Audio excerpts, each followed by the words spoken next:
Tonight on Perspectives, on the eve of World Youth Day, Pope Francis has arrived, plus how you can connect to what's going on in Rio.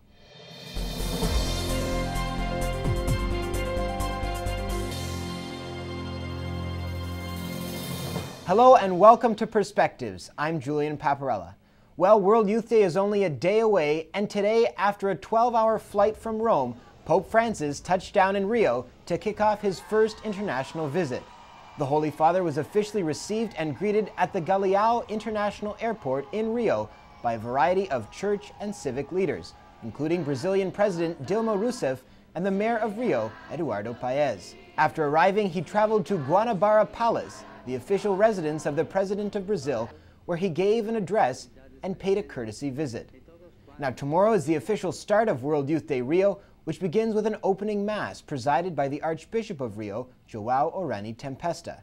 Salt and Light will broadcast the opening mass live on our network and live stream to our website beginning at 5 p.m. tomorrow afternoon and repeated at 8:30.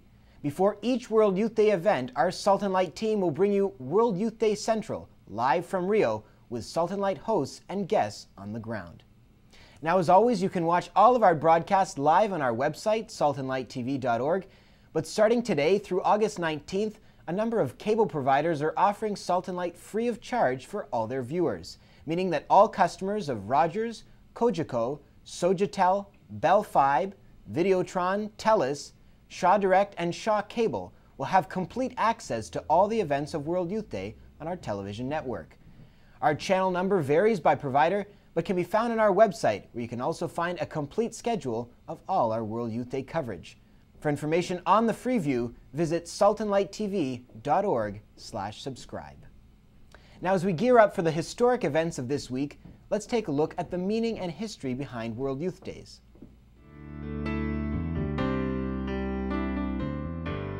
World Youth Day is a Catholic event for youth celebrated every Palm Sunday on the diocesan level and every few years internationally. It was Blessed Pope John Paul II who sowed the first World Youth Day seed in 1984 when he entrusted the youth of the world with the cross of Christ. The following year, the first official World Youth Day event was held in Rome. Since then, the World Youth Day experience has spanned generations of pilgrims who have all accepted the Holy Father's invitation to celebrate their faith publicly, and in doing so have encountered Christ with and through each other.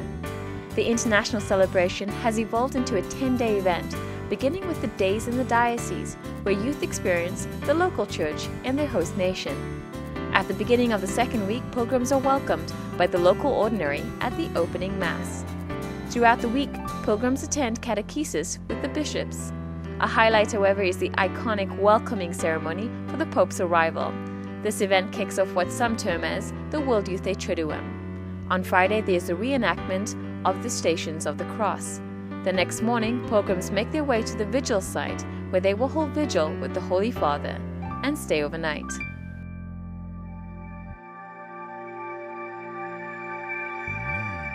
And on Sunday morning, pilgrims join the Holy Father as he celebrates the closing Mass. The vigil and closing Mass are highlights for many, as they mark the culmination of years of spiritual preparation. Seeds of faith are sown generously during World Youth Day, and years later, thousands of vocations are the enduring fruits. In addition to providing complete coverage of all World Youth Day events, Salt and Light is a key player in organizing Vivo Rio, the international English-speaking venue set up for English-speaking pilgrims during their experience of World Youth Day. All throughout the week, various events will take place in the Vivo Rio Center, including English-language bishops' catechesis, national gatherings, and much, much more. We strongly encourage all English-speaking pilgrims in Rio to come by and experience the Vivo Rio Center. In addition to a jam-packed schedule of events, Wednesday through Friday, the Vivo Rio will host catecheses by bishops from throughout the English-speaking world. On Wednesday, Cardinal Timothy Dolan of New York. On Thursday, Archbishop Mark Coleridge of Australia. And on Friday, Cardinal Sean O'Malley of Boston.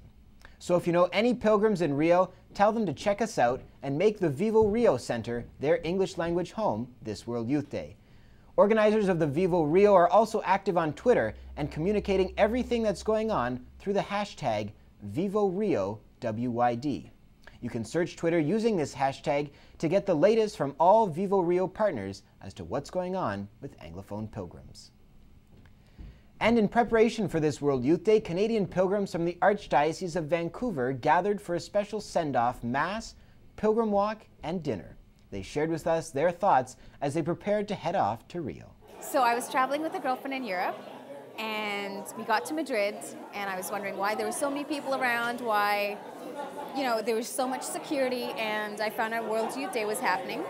And so I wasn't with any church there, but I got to experience all these people all over the world just holding hands, middle of the street, and just singing beautiful songs in all these different languages. And when I saw that happen, I got goosebumps, and I was like, the next time when I get back home, I have to make sure that I get to experience World Youth Day with my church.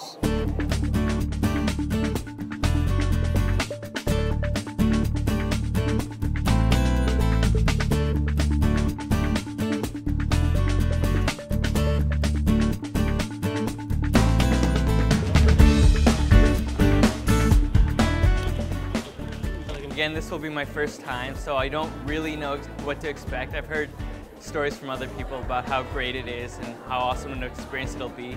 So yeah, I guess a mix of nervousness, excitedness, and yeah, so we'll see.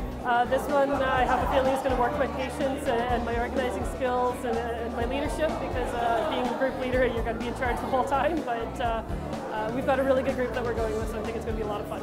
Excited, very nervous, just because of all the unknowns that will come with traveling to a World Youth Day in a developing country like Brazil.